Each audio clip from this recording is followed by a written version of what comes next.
Medak parliament ఎన్నికల సందర్భంగా నియోజకవర్గ బీఆర్ఎస్ పార్టీ యువజన ఆత్మీయ సమ్మేళన సభ కార్యక్రమానికి ముఖ్య అతిథిగా రాష్ట్ర మాజీ మంత్రి తన్నీరు హరీష్ రావు, ఎర్రోళ్ల శ్రీనివాస్, బీఆర్ఎస్ మెదక్ పార్లమెంట్ అభ్యర్థి వెంకటరామిరెడ్డి, సంగారెడ్డి శాసనసభ్యులు చింతా ప్రభాకర్ పాల్గొన్నారు. ఈ కార్యక్రమంలో నియోజకవర్గ బీఆర్ఎస్ నాయకులు, కార్యకర్తలు అధిక సంఖ్యలో పాల్గొన్నారు.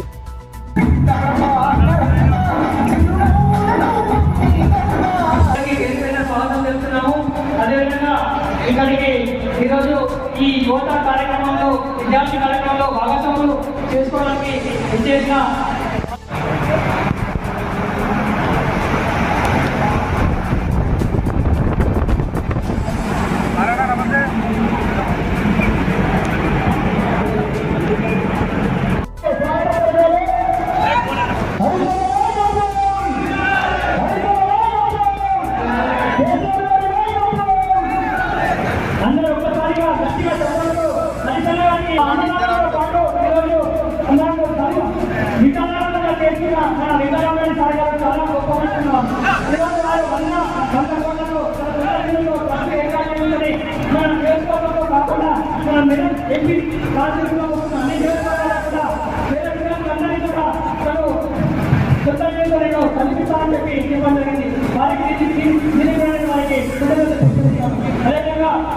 ఈ అవకాశాన్ని నాకు ఇచ్చిన ప్రజలందరికీ ధన్యవాదాలు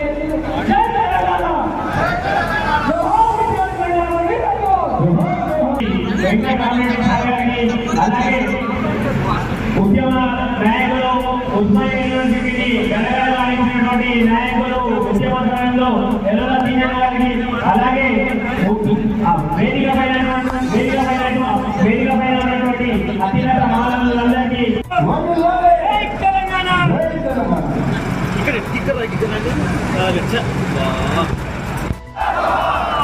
గౌరవనీయులు, నాకు ఆత్మీయులు, మిత్రులు, సంగారెడ్డి శాసనసభ్యులు చింతా ప్రభాకర్ గారికి మీ అందరి ఆశీస్సులతో మన కాబోయే పార్లమెంట్ సభ్యులు గౌరవనీయులు వెంకటరామిరెడ్డి గారు, గౌరవ జడ్పీ చైర్మన్ సోదరిమణి మంజుశ్రీ జయపాల్ రెడ్డి గారు, మా వరలక్ష్మమ్మ గారు, యువత అనుకుంటే ఏదైనా సాధ్యం. యువత పూనుకుంటే ఒక సమాజం బాగుపడుతుంది. యువత పూనుకోకపోతే ఒక సమాజం దెబ్బతింది. రేపటి భావి భారత పౌరులుగా రేపటి భవిష్యత్తు కోసం ఈ పార్లమెంట్ ఎన్నికల్లో ఆచితూచి ఓటేయాల్సినటువంటి అవసరం ఉంది. నేను చెప్పింది విన్నాక అది నిజమా కాదా ఆలోచించండి. నేను చెప్పిన దాంట్లో న్యాయం ఉందా లేదా ఆలోచించే నిర్ణయం తీసుకోండి. ఎందుకంటే రాజకీయాల్లో రోజు రోజుకు అబద్ధాలు పెరిగిపోతున్నాయి, ఫేక్ ప్రచారం పెరుగుతా ఉన్నది. ఓడదాకా ఓడమల్లప్ప, ఓడదాకా బోడమల్లప్ప ముచ్చట ఎక్కడైపోయింది. బీజేపీ వాళ్ళ కథ గట్టినే ఉన్నది, కాంగ్రెస్ వాళ్ళ కథ గట్టినే ఉన్నది. నేను ఎందుకంటున్నాను, మీరు బాగా ఆలోచించండి. నేను అనేది రేపటి భవిష్యత్తు మీది. ఎవరో ఒకరు ఎంపీ గెలవడం కోసమో, ఒకరు ఎమ్మెల్యే గెలవడం కోసమో కాదు. మన సమాజం బాగు చేసేది ఎవరు, ఈ ప్రాంతానికి మేలు చేసేది ఎవరు, ఈ యువతకు మంచి మార్గనిర్దేశం చేయగలిగేది ఎవరో ఆలోచించి నిర్ణయం తీసుకోవాల్సిన అవసరం ఉంది. ఇక బీజేపీ వాళ్ళు, కాంగ్రెస్ వాళ్ళు ఇక తిరుగుతున్నారు కదా అంటే గాలి పల్పం కట్టకుండా తిరుగుతున్నారు. నేను అడుగుతా ఉన్న బీజేపీ వాళ్ళను, 10 ఏళ్ళు బీజేపీ గవర్నమెంట్ ఉన్నది, 10 ఏళ్ళు టీఆర్ఎస్ గవర్నమెంట్ తెలంగాణలో ఉన్నది. నేను అడుగుతున్న బీజేపీ వాళ్ళను, 10 ఏళ్ళు మీరు గవర్నమెంట్ లో ఉండి ఈ రాష్ట్రంలో, ఈ దేశంలో మీరు చేసిన ఒక్క మంచి పని చెప్పగలుగుతారా? యువతకు చేశారా, మహిళలకు చేశారా, దళితులకు చేశారా, బీసీలను బాగు చేసినారా, కార్మికులను బాగు చేసినారా? ఎవరు బాగుపడ్డారు మీ 10 ఏళ్ల పాలనలో నేను అడుగుతా ఉన్నాను. ఏదో ఒక్క మంచి పథకం చెప్పండి. 10 ఏళ్ళు इस वास्ते अदानी से जाके गला मिल रहा, इस वास्ते ये बड़े भाई बोल के पुकारना शुरू करा।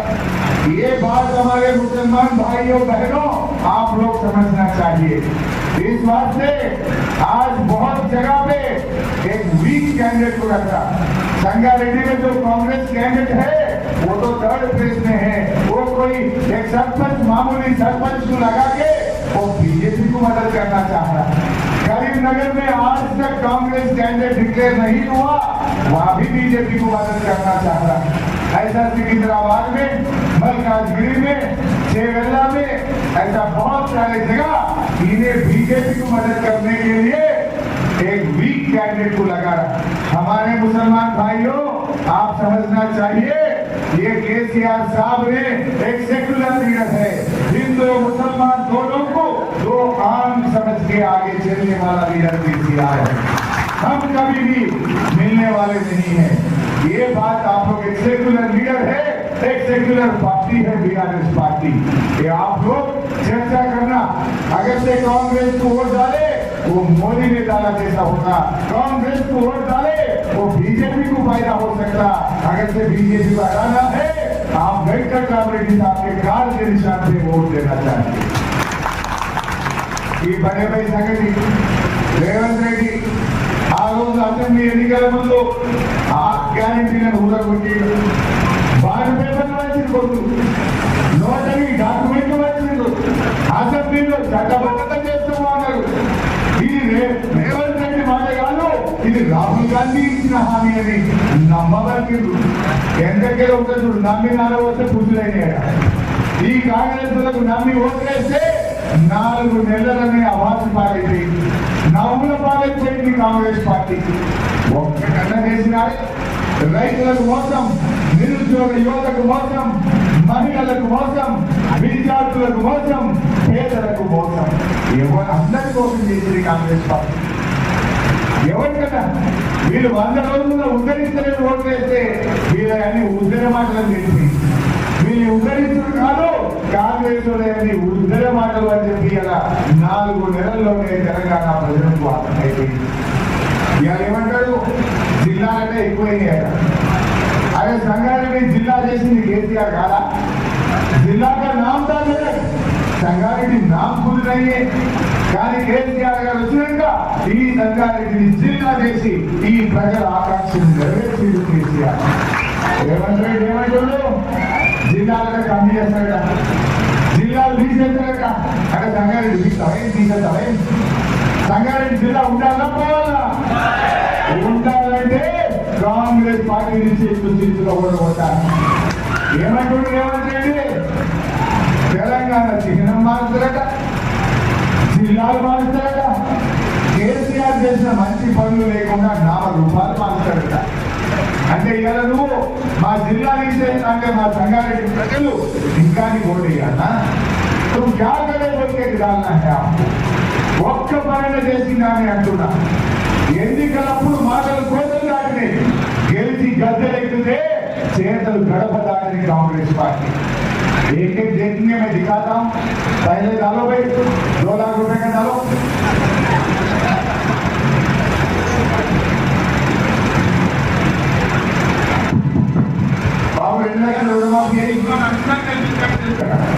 दिसंबर तो मिल रहा है, जनवरी तो मिल रहा है, फरवरी तो मिल रहा है, मार्च तो मिल रहा है, अप्रैल तो मिल रहा है.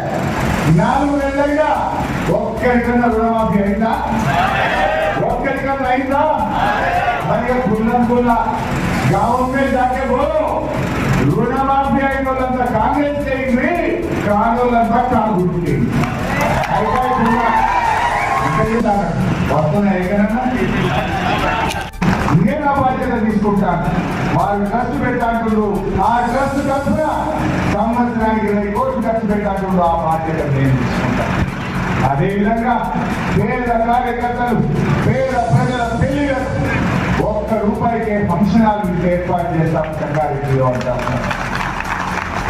ఎంపీగా చదువుకునే వారు కనుక ఇంగ్లీష్లో మాట్లాడగలుగుతారు, హిందీలో మాట్లాడగలుగుతారు. ఆయనకుండే పరిచయాలు, సంబంధాలు, అనుభవాలను ఉపయోగించి ఢిల్లీ నుంచి సంగారెడ్డికి నిధులు చేయగలుగుతారు, పోరాడగలుగుతారు.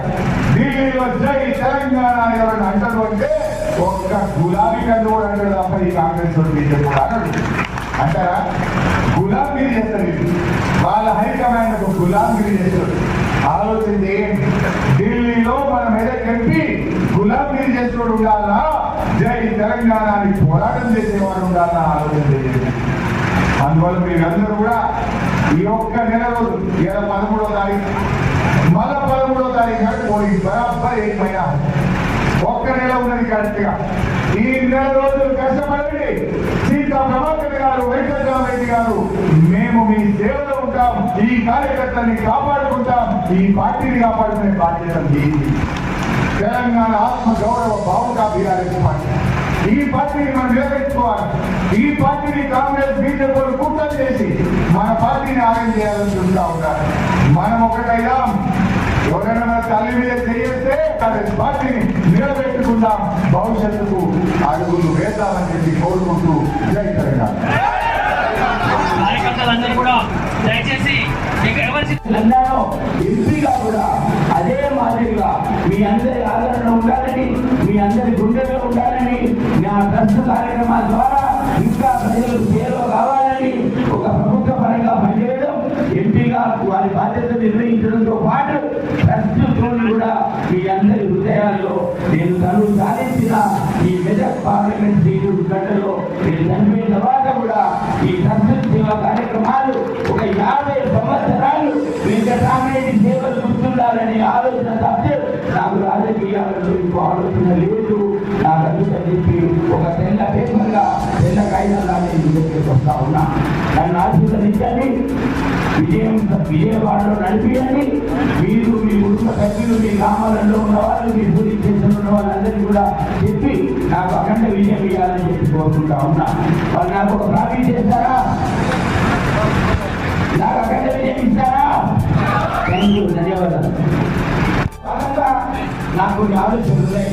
మరి యువతకు ఏదైతే ఉందో నేను ఒక ఎంపీగా పనిచేయాలన్న వ్యక్తిగా, ఐఏఎస్ ఆఫీసర్గా నాకున్న ఢిల్లీలో కూడా తప్పకుండా పార్లమెంట్లో ఈ సంగారెడ్డి జిల్లా కావాల్సింది, మెదక్ జిల్లా కావాల్సినవి, అలాగే సిద్దిపేట జిల్లా కావాల్సిన విషయాలన్నీ కూడా ఖచ్చితంగా కొట్లాడి మీ గలం విప్పి నా వంతు కృషి అందరికన్నా మేలుగా, అందరికన్నా మంచిగా ఈ ప్రాంతం కొరకు సమస్యల కొరకు పరిష్కరిస్తానని చెప్పి నేను వాగ్దానం చేస్తా ఉన్నా.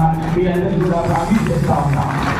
అదే కాకుండా ఒక విద్యావేత్తగా మరి నేను పోటీ పరిస్థితులన్నీ ఈ స్టేజ్కి వచ్చిన ఇవాళ ఈ మీ ముందు మాట్లాడి ఉన్నతాధికారిగా మరి పనిచేసే అవకాశం వచ్చినందుకు నాకు ఒక పెద్ద ఆలోచన ఉంది. దయచేసి నా ఆలోచన ఏంటో మీరు అర్థం చేసుకొని మీ ద్వారా మీ గ్రామాలలో, మీ కుటుంబంలో, మీ పరిధిలో అందరికీ తెలియాల్సిందిగా నేను అందరినీ కూడా ప్రార్థిస్తా ఉన్నా.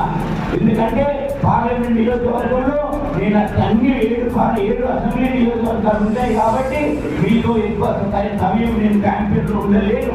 అందుకని నేను ఒక విన్నపం మీకు చెప్తా ఉన్నా. మరి నేను ఒక ప్రభుత్వ పరంగా కేంద్రంతో కొట్లాడి తెలంగాణని వృధా చేయకుండా ప్రజాక్షేత్రంలో ప్రత్యక్ష రాజకీయాలలో తప్పకుండా మీ అందరి బాధ్యతలతో గట్టి కృషి చేస్తానని చెప్తూ, అదనంగా మరి నా కుటుంబం ఏదైతే కొంత ఉమ్మడి కుటుంబంతో నాకు కొంత ఆస్తి ఉందో ఆ ఆస్తి నుంచి ప్రజాసేవకు వచ్చినప్పుడు, మీ సేవకునిగా ఉన్నప్పుడు నాకు ఒక ఆలోచనతో ఒక వెంకటరామరెడ్డి ట్రస్ట్ కార్యక్రమం ఏర్పాటు చేసి మరి ఆ ట్రస్ట్ కార్యక్రమం ద్వారా పోటీ పరీక్షలు రాస్తున్న ప్రతి పేద విద్యార్థులకు, మన బీఆర్ఎస్ క్యాడర్ పిల్లలకు, మన అందరికీ కూడా నేను కాంపిటీషన్ ఎగ్జామ్స్ కొరకు కోచింగ్ సెంటర్లు ఈ సంగారెడ్డి కేంద్రంలో మన గౌరవ శాసనసభ్యుల ఆధ్వర్యంలో, అదేవిధంగా సీనియర్ నాయకుల ఆధ్వర్యంలో కూడా హరీశన్నతో తెలిసిన 9 నెలల్లో కూడా నేను ఓపెన్ చేస్తానని వాగ్దానం చేస్తా ఉన్నా. ఏదైతే ఈ ట్రస్ట్ కార్యక్రమాలు కూడా ఇమీడియట్ గా నెల రోజుల్లో కూడా ఇదే ముఖంగా బహుశా మన పక్కన చెప్తే ఇదే హాల్లో మీ అందరి సమక్షంలో నేను నన్ను గెలిచిన 30 రోజుల్లో కూడా పేద విద్యార్థుల వరకు ఏదైతే విద్య వరకు నేను ఖర్చు పెట్టానో అవన్నీ కూడా మీ అందరి సమక్షంలో 30 రోజుల లోపు నేను ఓపెన్ చేస్తానని చెప్పి ప్రజల సౌకర్యాలకు ఖర్చు సేవలు ఉంటాయని చెప్పి ఇవాళ ప్రమాణం చేసి ఈ వేదిక మీద మీ అందరూ కూడా చెప్తా ఉన్నా. నేను అబద్ధాలు ఆడను. యువత, విద్యార్థి, సోషల్ మీడియా ఈ మీటింగ్కి సంబంధించి అధ్యక్షత వహిస్తున్నటువంటి మద్దతు ఆశీర్వాదం తీసుకోవడానికి నిండు మనసుతో ఆశీర్వదించినటువంటి కేసీఆర్ గారు మన అభ్యర్థిని మన దగ్గరికి పంపించినటువంటి వెంకటరామరెడ్డి గారు ఈ వేదిక మీద ఉన్న కౌన్సిలర్లు, సర్పంచులు, ఎంపీటీసీలు, ఎంపీపీలు, ముఖ్య నాయకులు వారి వెంకటరామరెడ్డి గారిని మనం అందరం పెద్ద మెజార్టీతో గెలిపించుకోవాల్సినటువంటి అవసరం ఉంది. గెలిపించుకుంటే మరి మనం పోరాటం చేయడానికైనా, అభివృద్ధికి సంబంధించి మరింత నిధులు తెచ్చుకోవడానికైనా, స్థానిక సంస్థల ఎన్నికల్లో ఎంపీటీసీలు, డెప్యూటీసీలు, అదేవిధంగా సర్పంచులు, కౌన్సిలర్లు అన్ని గెలిపించుకోవడానికి కూడా వారు సంపూర్ణ సహకరించడానికి మనకు ఉపయోగపడుతుంది. మనందరి ఆశాతోటి తెలంగాణలో అభివృద్ధి కాములు పేర్కొన్నటువంటి మన యొక్క గవర్నర్ డైరెక్ట్గా కాళేశ్వరంగా అభివృద్ధి చేసినటువంటి మనందరి ఆశాఖ్యానం మనందరికీ అడ్డా ఉన్నటువంటి అందరూ